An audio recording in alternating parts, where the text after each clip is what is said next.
बात उस इतिहास की जिसके पन्ने तो सफेद हैं, पर देखने पर पता चलता है कि वह पूरी तरह काला है। कहानी उस आक्रांता की है जिसने हजारों लाखों हिंदुओं का खून बहाया और मरने के पश्चात हम ही हिंदुओं का भगवान बन बैठा। आज भी हजारों पागल हिंदू उसके दरगाह पर जाकर सजदा करते हैं और मन्नत मांगते हैं तथा फूलमाला और चादर चढ़ाते हैं। आइए आपको 1000 साल पीछे लेकर चलते हैं। यह वह दौर था जब भारत विदेशी आक्रांताओं का आक्रमण झेल रहा था और हजारों की संख्या में भारतीय इसकी बलि वेदी पर शहीद हो रहे थे। इसी आक्रमण काल में एक शासक ने गजनी के सुल्तान महमूद गजनवी से भारत पर इस्लाम का परचम लहराने के लिए व हिंदू राजाओं को हराने के लिए मदद मांगी। गजनवी ने उसकी मदद की मांग को स्वीकार करते हुए अपने सेनापति सैयद सालार शाहू को हिंदुस्तान फतह करने के लिए भेजा।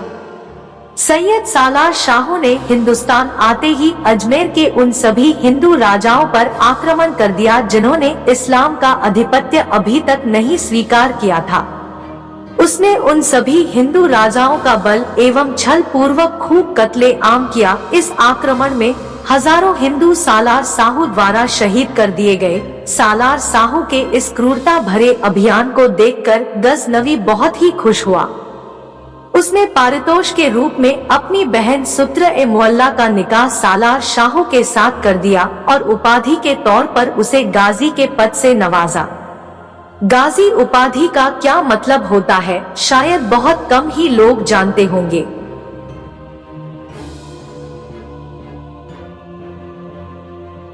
गाजी शब्द गजव या गजवा शब्द से लिया गया है। यह एक अरेबिक शब्द है जिसका मतलब होता है जिहाद। अब आते हैं गाजी शब्द पर। जब कोई मुस्लिम योद्धा दूसरे धर्म के लोगों को युद्ध में कत्ल करता था और यह संख्या 1000 के पार चली जाती थी, तब उसे गाजी के उपाधि से नवाजा जाता था। सरल भाषा में कहे तो जिसने 1000 गैर मुस्लिमों का कत्ल किया हो वो गाजी हो गया। अब आते हैं विषय पर। सालार शाहू को अजमेर में रहते हुए व युद्ध करते हुए एक अरसा बीत गया। फिर आया 10 फरवरी 1014 का वह समय जब सालार शाहू के घर में एक बेटे ने जन्म लिया।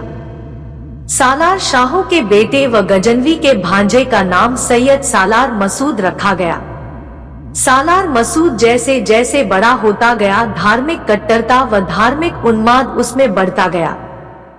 वह बचपन से ही लड़ाइयों और युद्धों को देखता रहा था व उसमें शामिल होता रहा था, जिसका नतीजा यह हुआ कि युवा होते ही सालार मसूद ने हिंदुओं के प्रति अपनी बर्बरता दिखानी शुरू कर दी थी। हिंदुस्तान में रहने के कुछ समय बाद वह अपने पिता व परिवार सहित वापस चला गया।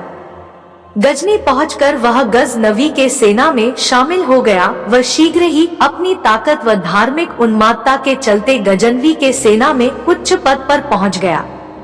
फिर वह समय आया जब मसूद ने गजनवी सम्राट से भारत आने व इस्लाम फैलाने की अनुमति मांगी। गजनवी से अनुमति मिलते ही 16 साल के मसूद ने भारत की तरफ कूच कर दिया। 16 साल के मसूद ने सिंधु नदी को पार करते ही मुल्तान पर आक्रमण कर दिया और मुल्तान को तहस नहस करते हुए दिल्ली की तरफ बढ़ा। अपने अभियान के 18 महीने पश्चात वह दिल्ली पहुंचा। अपने पिता सैयद सालार साहू गाजी के साथ एक बड़ी जिहादी सेना लेकर सैयद सालार मसूद ने दिल्ली पर आक्रमण कर दिया। 1 माह तक चले इस युद्ध ने सालार मसूद के मनोबल को तोड़कर रख दिया। वह हारने ही वाला था कि गजनी से बख्तियार साहू, सालार सैफुद्दीन, अमीर सैयद एजाजुद्दीन, मलिक दौलत मियां, रजब सालार और अमीर सैयद नसरुल्लाह आदि एक बड़ी घुड़सवार सेना के साथ मसूद की सहायता को आ गए। पुनः भयंकर युद्ध प्रारंभ हो गया, जिसमें दोनों ही पक्षों के अनेक योद्धा हताहत हुए। इस लड़ाई के दौरान राय महिपाल व राय हरगोपाल ने अपने घोड़े दौड़ाकर मसूद पर गदे से प्रहार किया, जिससे उसकी आंख पर गंभीर चोट आई तथा उसके 2 दांत टूट गए।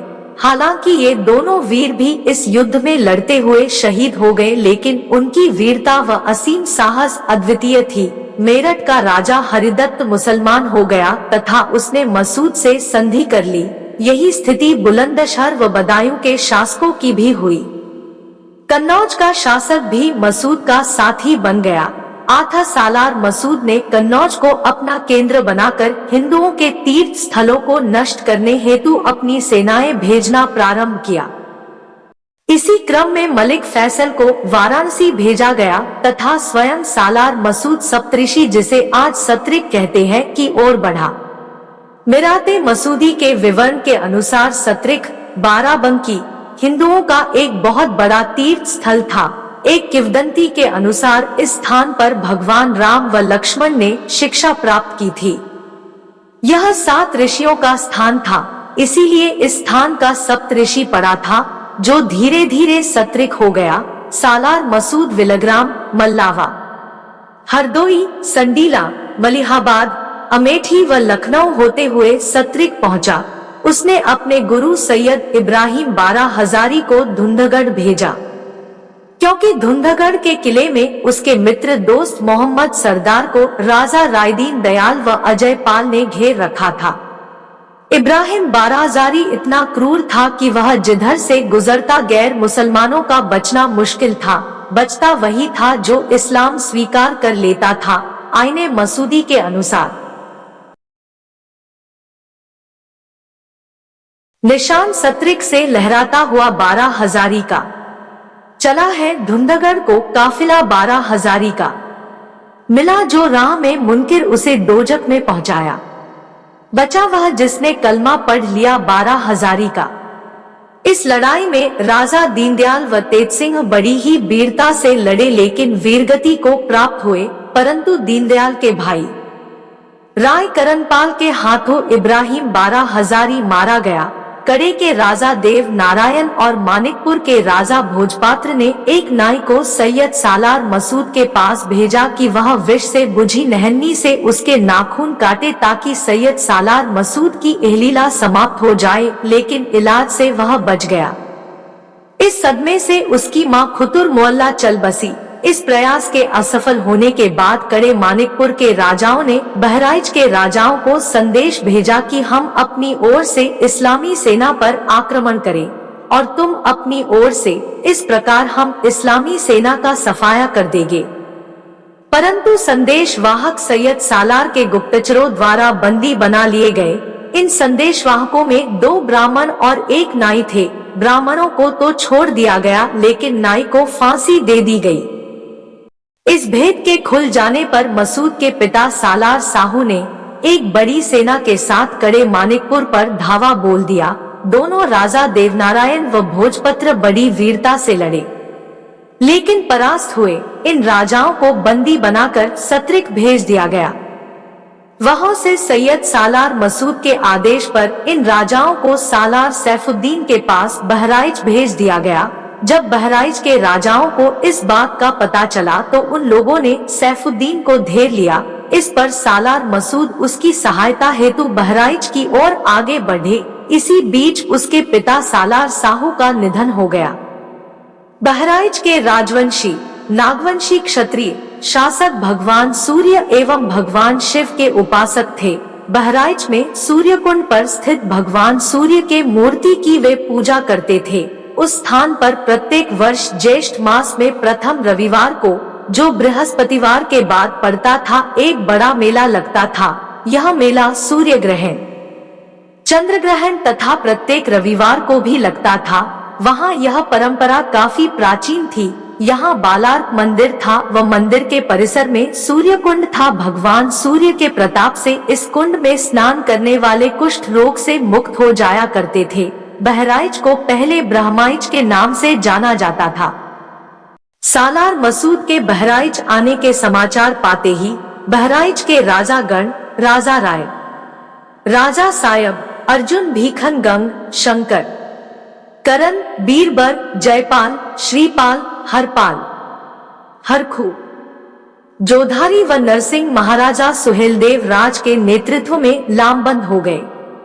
ये राजागण बहराइच शहर के उत्तर की ओर लगभग 8 मील की दूरी पर भकला नदी के किनारे अपनी सेना सहित उपस्थित हुए।